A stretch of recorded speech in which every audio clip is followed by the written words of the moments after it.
So I'm going to present some work today for 19 countries. So it's a modeling analysis looking at the impact of low dead space syringes on HIV and hepatitis C transmission. So people who inject drugs use two styles of syringes, those that have a detachable needle and those that have an attached or fixed needle. So these are shown in the figure on the right. Those that have the attached needle or fixed needle have lower dead space. So that's the volume of fluid that can be retained when the plunger is fully depressed. So we call the syringes with attached needles fixed low dead space syringes, or LDSS, and those with the detachable high dead space syringes. So because they have lower dead space, in theory they carry less blood after injection and so are less likely to be infectious. The WHO recommends their use to reduce and prevent HIV and hepatitis C infections. But the evidence for this is mainly based on lab experiments and prevalence studies. So there is actually limited evidence that they reduce incidence. In the UK, though, a member of our team at Bristol did an analysis, and they found that 100% use of these fixed LDSS was associated with 76% lower odds of having a recent hepatitis C infection. Now, there are low dead space syringes with detachable needles that have been developed. There's sort of two types. So the first is where they've reduced the dead space in the syringe, but there's a standard needle that can be attached, or a standard syringe with a low dead space needle to be attached. And it's this second one that has the lower dead space of the two. So these were actually distributed in Bristol back in 2016, and within 3 years, 95% of all detachable syringes distributed with these low dead space versions. So modeling that was conducted suggested that this change was highly cost-saving for reducing hepatitis C transmission. And because of the small difference in price between a low dead space detachable syringe with a high dead space version, they only have to reduce transmission risk by 0.3% to be cost-saving. So we wanted to evaluate the impact of existing or increased provision of low dead space syringes on HIV and hepatitis C transmission among people who inject drugs in 19 countries. So they're listed on the screen. And these were chosen to give a range of different prevalences, coverage of NSP, economic status, and also geographical regions, and also to include countries from the UNITAID project where low dead space syringes will be implemented. So how do we do it? So we actually adapted an existing global model for HIV and hepatitis C transmission. This is the INTREPID model, which is a collaboration between Natasha Martin at UCSD and her team, our team at University of Bristol, and Louisa Dagenhart and others at UNSW.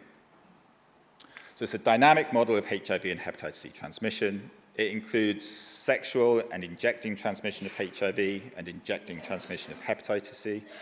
And it's really primarily parameterized and calibrated based on global systematic review estimates. So these are the systematic reviews that Louisa and her team have led.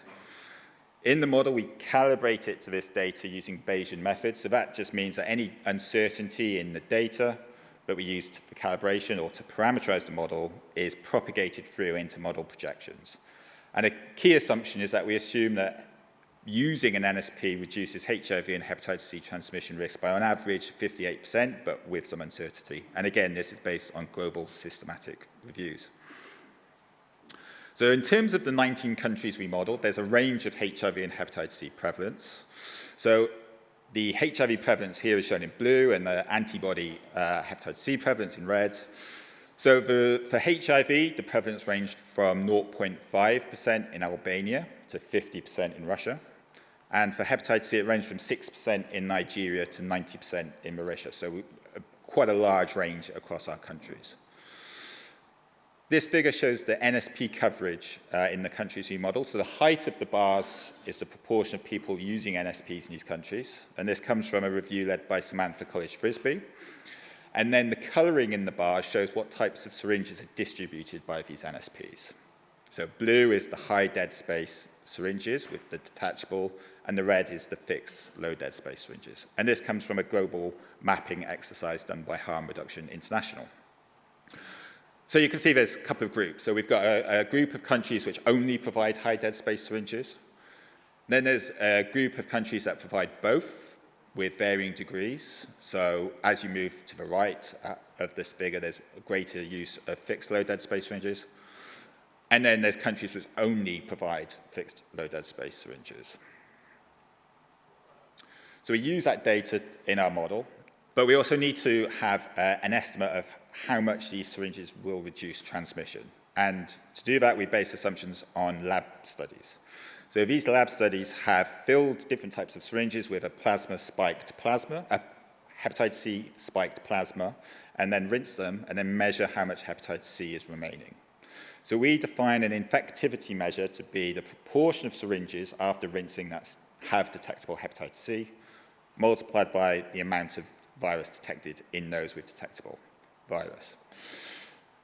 Because they consider different types of both high dead space and low dead space syringes, we calculated a range of possible relative infectivities compared to the detachable high dead space syringe. And this is what's shown in the table. So anything less than 1 means that the low dead space version would have a reduction in infectivity. So the first is the fixed low dead space syringe, and this has a relative infectivity between 0.14 and 0.28. And so in the model, we assume roughly in the middle. We did round it to 0.2 just because it's a nice number, which means that using these syringes over the detachable high dead space syringes is an 80% reduction in infectivity. For the detachable low dead space syringes, remember we have 2 types. The first is a standard syringe with a low dead space needle. So we calculate that the relative infectivity for these types of syringes is lower than a detachable high dead space syringe. But for the other type, the low dead space syringe with the standard needle, their relative infectivity did range from 0.45 to 1.60. So in the model, we assume switching to the best possible combination of syringe and needle for the detachable type, and we assume a relative infectivity of 0.42. So that's bang in the middle of this range that we calculated. So that means using these syringes would reduce infectivity by 58% compared to a high dead space syringe. So with those assumptions, we then make our model projections. So we have a status quo projection. So this is what would happen to the epidemics if the coverage of NSP remained the same and the use of each syringe type remained the same going forward. We then look at the impact of existing provision of low dead space syringes. And we do this by comparing our status quo projections to a counterfactual in which NSPs only provided high dead space syringes. So the number of syringes would still be the same. It's just that instead of providing low dead space syringes, they would have provided the same number, but of detachable high dead space syringes. And we calculate the proportion of new HIV and hepatitis C infections averted in 2023. We then look going forward what impact could be achieved of increasing low dead space provision in these countries by NSPs. We do this both with and without a scale-up of NSP, so either continuing NSP as existing coverage or scaling it up to 75% by 2027. So here we replace all detachable high dead space syringes with the low dead space detachable syringes by 2027, so over 3 years, comparable to what was achieved in Bristol, and we calculate the proportion of new infections averted by 2030. So some results. So this figure shows the impact of the existing provision of low dead space syringes, and it only shows the countries where it's provided, so in 13. Overall, we found that less than 3% of new HIV and hepatitis C infections were averted by low dead space syringes. But if you look at the right-hand side of the figure, so these are countries which have higher NSP coverage and also a higher proportion of syringes distributed that are low dead space, the impact is much higher. So for hepatitis C, it ranges from 13 to 50% of new infections averted, and for HIV, between 50 and 90. Now, the impact for HIV is very high, and that's because some of these settings are very low prevalence. In terms of going forward, so the top half of this figure shows the impact on HIV, and the bottom, the impact on hepatitis C. So our first scenario, which is just looking at switching from the high dead space to the detachable low dead space. Well, across all of our 19 countries, this would have 2% of new infections. But what we find is actually with the higher NSP, this impact is much higher. So in the purple, this is countries with a coverage of above 40%. we see that 13 to 14% of new infections could be averted by this change. Scaling up NSP coverage with existing syringe types has quite a big impact, as we've seen in previous models, and the impact is greatest in countries with the lowest coverage at the moment. But then what we find is if we can scale up NSP and switch to providing these low dead space detachable syringes, that the impact is amplified further, so by about a third to a quarter more than just scaling up NSP coverage on their own. So across our countries now, between 38 and 48% of new infections could be averted. Just going back to the first scenario, which is what would happen if we just change that existing coverage, this is very well explained by the NSP coverage in a country and also the proportion of syringes distributed that are high dead space. And what we find is there's a number of countries that have high coverage of NSP but are mainly distributing high dead space syringes, whereas by changing the type of syringe, you could avert between 1 in 6 and 1 in 8 new infections. So to summarize, we find that existing provision of fixed low dead space syringes could have had substantial impact in countries that have moderate to high NSP coverage and are providing mostly fixed low dead space syringes.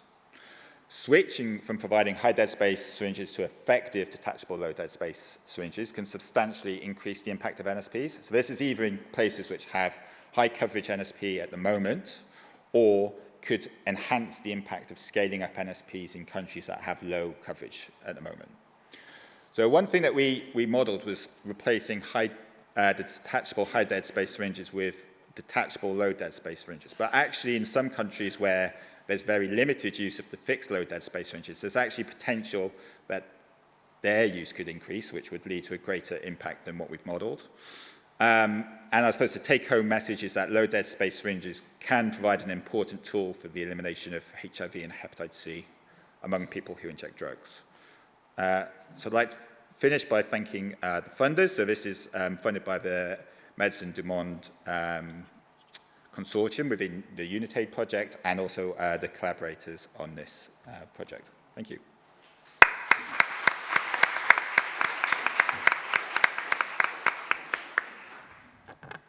Thank you for the great presentation. I have a question for you regarding the policy implications of this work. Since it seems that it's important to have low dead space syringes and the impact on HIV and Hep C, even when you have high NSP coverage, how are these results or these findings being disseminated back to these countries? I mean, you worked with 19 countries. It seems like a lot of them had high density space syringes. So how can these findings actually translate into programmatic changes or policy changes within these countries? So I think one of the things I didn't really say was that, yes, there are these new detachable syringes, but I think to date, or to my knowledge, they actually come in quite limited sizes. And so they're not necessarily appropriate for some of these settings. So I think it's all about, and this is what the UNITAID project's sort of trying to show really, is that there is a market for these types of syringes, which then will reduce the cost for manufacturers, and so that will open up the possibility of introducing these types of syringes more widely than they currently are. Perfect. Thank you. Do we have questions from the audience? Yes, I think there's a microphone coming your way.